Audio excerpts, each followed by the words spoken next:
ವೀಕ್ಷಕರೇ ನಮಸ್ಕಾರ. ಯಕ್ಷ ಇನ್ಫೋ ಯೂಟ್ಯೂಬ್ ಮಾಧ್ಯಮಕ್ಕೆ ಸ್ವಾಗತ. ನಾನು ಸತೀಶ್ ಸಾಲ್ಯಾನ್. ಇವತ್ತು ನಿಮ್ಮೊಂದಿಗೆ ಮತ್ತೊಂದು ಹೊಸದಾಗಿರುವಂತಹ ವಿಡಿಯೋದ ಜೊತೆಗೆ ಬಂದಿದ್ದೇನೆ. ನಾನು ಈ ಹಿಂದೆ ಕೆಲವು ವಿಡಿಯೋಗಳಲ್ಲಿ ಜಾಬಿಗೆ ಸಂಬಂಧಪಟ್ಟ ಹಾಗೆ ಒಂದಷ್ಟು ವಿಚಾರಗಳನ್ನು ಹೇಳ್ತಾ ಇದ್ದೆ, ಜಾಬಿನ ವಿಚಾರಕ್ಕೆ ಸಂಬಂಧಪಟ್ಟ ಹಾಗೆ. ಅದರಲ್ಲಿ ಕೆಲವರು ನನಗೆ ವೈಯಕ್ತಿಕವಾಗಿ ಹೇಳಿದರು, ಜಾಬಿನ ವಿಚಾರದಲ್ಲಿ ಈ ವರ್ಕ್ ಫ್ರಮ್ ಹೋಮ್ ಏನಾದರೂ ಇದ್ದರೆ ಹೇಳಿ ಅಂತ ಹೇಳಿ ನನ್ನನ್ನು ಕೇಳಿದರು. ಇವತ್ತಿನ ಕಾಲಘಟ್ಟದಲ್ಲಿ ವರ್ಕ್ ಫ್ರಮ್ ಹೋಮ್ಗಳು ಕೊರೋನಾ ಬಂದಂತಹ ಸಂದರ್ಭಗಳಲ್ಲಿ ಸ್ವಲ್ಪ ಅವಕಾಶಗಳಿತ್ತು, ಬಟ್ ಈಗ ವರ್ಕ್ ಫ್ರಮ್ ಹೋಮಿನ ಕೆಲಸಗಳು ಬಹಳ ಕಡಿಮೆಯಾಗಿದೆ.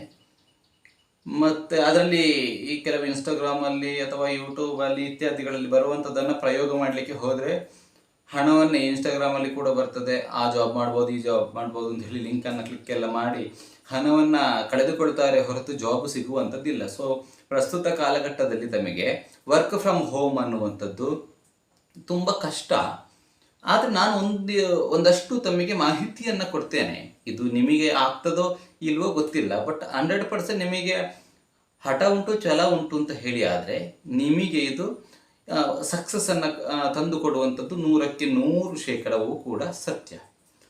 ಹಾಗಾದರೆ ಏನು ಈ ಮನೆಯಿಂದಲೇ ಏನು ಕೆಲಸವನ್ನು ಮಾಡಬಹುದು ಅಂತ ಹೇಳಿ ನೋಡೋದಾದರೆ, ನಾನು ಮುಂದಿನ ವಿಡಿಯೋಗಳಲ್ಲಿ ಬೇರೆ ವಿಚಾರಗಳನ್ನು ಹೇಳ್ತೇನೆ.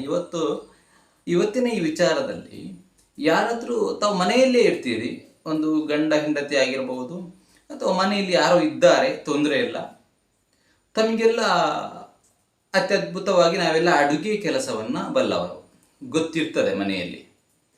ಇಂಥವರಿಗೆ ಏನು ಬೇರೆ ಉದ್ಯೋಗ ಇಲ್ಲ, ಅಷ್ಟೊಂದು ಎಜುಕೇಷನ್ ಕೂಡ ಇಲ್ಲ, ಬಟ್ ಉದ್ಯೋಗ ಸಿಗುವಂಥದ್ದಿಲ್ಲ, ಆದರೂ ನಮಗೆ ಏನು ನಾವೇ ನಮ್ಮ ಯಾರ ಹಂಗಿಲ್ಲದೆ ಬದುಕಬೇಕು ಅಂತ ಹೇಳಿ ಉಂಟು ಅಂತ ಹೇಳಿದರೆ ನಿಮಗೆ ನಾನು ಒಂದಷ್ಟು ಸೊಲ್ಯೂಷನನ್ನು ಕೊಡ್ತೇನೆ. ನೀವು ಅದನ್ನು ಪ್ರಯತ್ನವನ್ನು ಪಡಿ. ಖಂಡಿತವಾಗಿಯೂ ಆರಂಭದ ದಿನದಲ್ಲಿ ನಿಮಗೆ ಲಾಸ್ ಅಂತೂ ಆಗುವುದಿಲ್ಲ, ದಿನ ಕಳೆದಂತೆ ನಿಮಗೆ ಲಾಭ ಅನ್ನುವಂಥದ್ದು ಆಗಬಹುದು. ಯೂಟ್ಯೂಬಲ್ಲಿ ಬೇರೆ ಬೇರೆಯವರು ವಿಡಿಯೋ ಮಾಡಿ ಹಾಕಿದ್ದಾರೆ, ಅದು ಬೇರೆ ವಿಚಾರ. ನನ್ನ ವೈಯಕ್ತಿಕವಾಗಿ ನಾನು ಹೇಳುವಂಥದ್ದು, ಯಾರು ವಿಡಿಯೋ ನೋಡ್ತೀರಿ ತಮಗೆ ನೋಡಿ, ನಾನು ಒಂದಷ್ಟು ಪ್ರಾಡಕ್ಟ್ಗಳನ್ನು ಹೇಳ್ತೇನೆ, ಬೇಕಾದರೆ ಅದನ್ನು ನೀವು ಬರ್ಕೊಳ್ಬೋದು ಅಥವಾ ನೆನಪಲ್ಲಿಟ್ಕೊಳ್ಳಿ.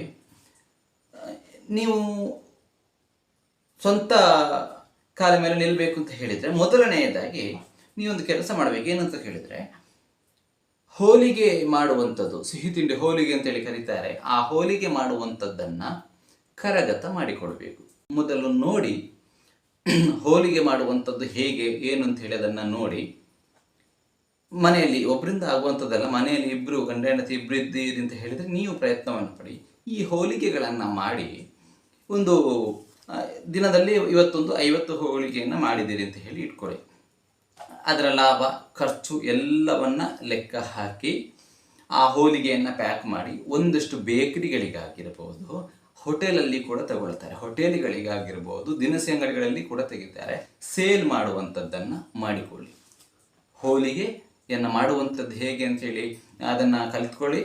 ಅದನ್ನು ಮನೆಯಲ್ಲಿ ಪ್ಯಾಕೆಟ್ ಮಾಡಿ ಅದನ್ನು ಸೇಲ್ ಮಾಡಿ. ಆರಂಭ ದಿನದಲ್ಲಿ ಒಂದು 40-50 ಹೋಳಿಗೆ ಮಾಡಿ, ಅಷ್ಟು ಹೋದರೆ ಸಾಕು. ನಿಮಗೆ ಎಷ್ಟು ಲಾಭ ಬೇಕೋ ಅಷ್ಟನ್ನು ಇಟ್ಟುಕೊಂಡು ನಿಮಗೆ ಲಾಭ ಬರುವ ಹಾಗೆ ಮಾಡಿಕೊಳ್ಳಿ. ದಿನ ಕಳೆದ ಹಾಗೆ ಇದೆಲ್ಲ ಸಿಹಿ ತಿಂಡಿಗಳು ದಿನ ಕಳೆದ ಹಾಗೆ ಇದರಿಂದ ಹೆಚ್ಚು ಲಾಭ ಅನ್ನುವಂಥದ್ದು ಸಿಗ್ತದೆ. ಇದು ಹೋಳಿಗೆಯ ವ್ಯಾಪಾರ. ಇದನ್ನು ನೀವು ಪ್ರಯತ್ನಿಸಿ ಮನೆಯಲ್ಲಿ ಇದ್ದೀರಿ ಅಂತ ಹೇಳಿದರೆ. ಇನ್ನೊಂದು, ಇಡ್ಲಿ ಮಾಡಲಿಕ್ಕೆ ಎಲ್ಲರಿಗೂ ಗೊತ್ತಿದೆ, ಆಲ್ಮೋಸ್ಟ್ ಇಡ್ಲಿಯನ್ನು ಎಲ್ಲರೂ ಮಾಡ್ತೀರಿ.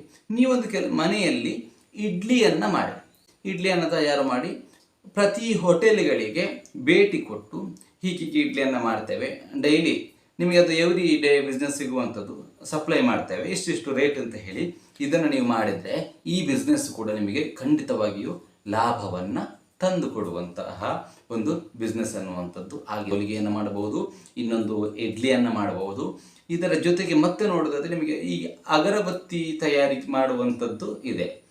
ಅಗರಬತ್ತಿಯನ್ನು ತಯಾರು ಮಾಡುವಂಥದ್ದನ್ನು ಸುಲಭವಾಗಿ ಕಲಿತುಕೊಳ್ಳಿ. ಅದನ್ನು ಹೇಗೆ ಕಲಿಬೇಕು ಅಂತ ಹೇಳಿದರೆ ಅದನ್ನು ನೀವು ಯೂಟ್ಯೂಬಲ್ಲಿ ಬೇಕಾದರೂ ಸರ್ಚ್ ಮಾಡಿ ಅದನ್ನು ಕಲಿತ್ಕೊಳ್ಳಿ, ದೊಡ್ಡ ವಿಚಾರ ಇಲ್ಲ.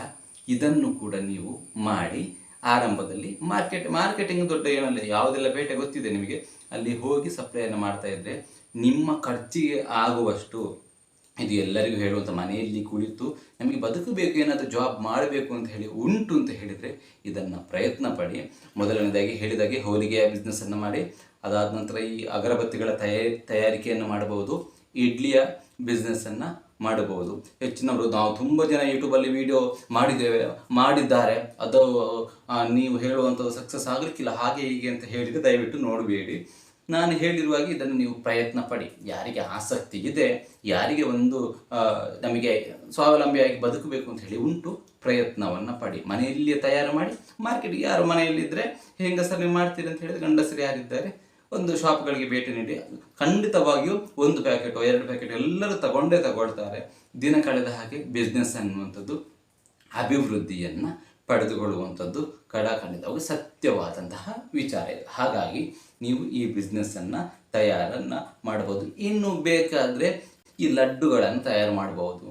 ಲಡ್ಡನ್ನು ತಯಾರು ಮಾಡಿ ಅದನ್ನು ಸೇಲ್ ಮಾಡುವಂಥದ್ದನ್ನು ಕೂಡ ಮನೆಯಲ್ಲಿ ಕುಳಿತೇ ಮಾಡಬಹುದು. ಬೇರೆ ವರ್ಕ್ ಫ್ರಮ್ ಹೋಮ್, ನಮಗೆ ಕಂಪ್ಯೂಟರಲ್ಲಿ ಮೊಬೈಲಲ್ಲಿ ದುಡ್ಡು ಬರ್ತದೆ ಅಂತ ಹೇಳುವಂಥ ವರ್ಕ್ ಫ್ರಮ್ ಹೋಮ್ ಕೆಲಸಗಳು ಬಹಳ ಕಡಿಮೆ, ಅಷ್ಟು ಈಸಿಯಾಗಿ ಬರುವಂಥದ್ದಿಲ್ಲ.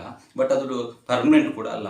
ಬಟ್ ಇದರಲ್ಲಿ ನೀವು ಸೆಟ್ಲ್ ಆದ್ರೆ ಅಂತ ಹೇಳಿದರೆ ನಿಮಗೆ ರೆಗ್ಯುಲರ್ ಆಗಿ ಆರ್ಡರ್ಗಳು ಸಿಗ್ತದೆ. ಇಡ್ಲಿ ಇವತ್ತು ಸೇಲ್ ಮಾಡ್ತೀರಾ, ಡೈಲಿ ಪ್ರತಿದಿನ ಹೋಟೆಲ್ಗೆ ಬೇಕಾಗ್ತದೆ. ಇನ್ನು ಅದರ ಜೊತೆ ಹೋಳಿಗೆಯೋ ಪ್ರತಿದಿನ ಬೇಕಾಗ್ತದೆ. ಇನ್ನು ಅದರ ಜೊತೆ ಈ ಲಡ್ಡನ್ನು ಸೇಲ್ ಮಾಡ್ತೀರಾ, ಅದು ಪ್ರತಿದಿನ ಬೇಕಾಗ್ತದೆ. ಸೊ ಇಂಥದ್ದನ್ನು ತಯಾರು ಮಾಡುವಂಥದ್ದನ್ನು ಮಾಡಿಕೊಳ್ಳಿ. ಇದರ ಜೊತೆಗೆ ಈ ಮಳೆಗಾಲದ ಟೈಮಲ್ಲಿ ಆಗೋದಿಲ್ಲ, ಮನೆಯಲ್ಲಿಯೇ ಒಂದು ಜ್ಯೂಸಿದ್ದು ಬಾಟಲ್ ತಂದು ಮನೆಯಲ್ಲಿಯೇ ಜ್ಯೂಸನ್ನು ಮಾಡಿ ಒಂದು ಕವರಿಗೆ ಹಾಕಿ ಪೆಪ್ಸಿ ಥರ ಮಾಡಿ ಅದನ್ನು ಫ್ರಿಜ್ಜಲ್ಲಿಟ್ಟು ಅದನ್ನು ಸೇಲ್ ಮಾಡುವಂಥದ್ದು. ಪೆಪ್ಸಿ ಆಗಿರಲಿ, ಕ್ಯಾಂಡಿ ಆಗಲಿ, ಇದನ್ನು ತಯಾರು ಮಾಡುವಂಥದ್ದನ್ನು ಕೂಡ ಮನೆಯಿಂದಲೇ ನೀವು ಸಪ್ಲೈ ಮಾಡುವಂಥದ್ದನ್ನು ಮಾಡಬಹುದು. ಇನ್ನು ಇದನ್ನು ಹೊರತುಪಡಿಸಿ ಮನೆಯಲ್ಲೇ ನೀವು ಒಂದಷ್ಟು ಜ್ಯೂಸನ್ನು ಮಾಡುವಂಥದ್ದು.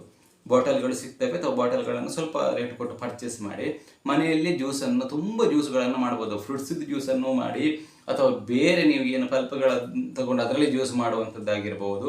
ಸೊ ಅಂತಹ ಜ್ಯೂಸುಗಳನ್ನಾದರೂ ಮಾಡಿ ಇದೆಲ್ಲವೂ ನಿಮಗೆ ಮನೆಯಲ್ಲೇ ಕುಳಿತುಕೊಂಡು ಉದ್ಯೋಗವನ್ನು ಮಾಡುವಂಥ, ನಿಮಗೆ ಬೇಕಾಗಿರುವಂಥದ್ದು ಏನಂತ ಕೇಳಿದರೆ ಪರ್ಫೆಕ್ಟ್ ಆಗಿರುವಂತಹ ಮಾರ್ಕೆಟಿಂಗ್. ನಿಮ್ಮ ಮನೆಯಲ್ಲಿ ಯಾರು ನಿಮ್ಮ ಮಕ್ಕಳಿರ್ತಾರೋ ಅಥವಾ ಗಂಡಸಂದಿರಿರ್ತಾರೋ, ಒಂದು ಶಾಪಿಗೆ ಭೇಟಿ ಕೊಡಬೇಕು, ನಾವು ಇಂಥದ್ದನ್ನು ಮಾಡ್ತಾ ಇದ್ದೇವೆ, ನಿಮಗೆ ಬೇಕಂತ ಹೇಳಿ ಕೇಳುವಂಥದ್ದು.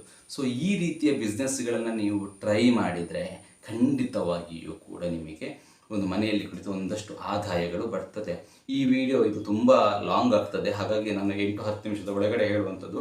ಇದಕ್ಕೆ ಸಂಬಂಧಪಟ್ಟ ಹಾಗೆ ಮತ್ತೊಂದು ವಿಡಿಯೋ ನಿಮ್ಮ ಮುಂದೆ ತರ್ತೇನೆ ನೋಡಿ. ಈಗ ಹೇಳಿರುವಷ್ಟು ಒಂದಷ್ಟನ್ನು ಮನೆಯಲ್ಲಿ ಕುಳಿತು ಮಾಡಲಿಕ್ಕೆ ಆಗ್ತದೆ ಅಂತ ಹೇಳಿದರೆ ಖಂಡಿತವಾಗಿಯೂ ಮಾಡಿ.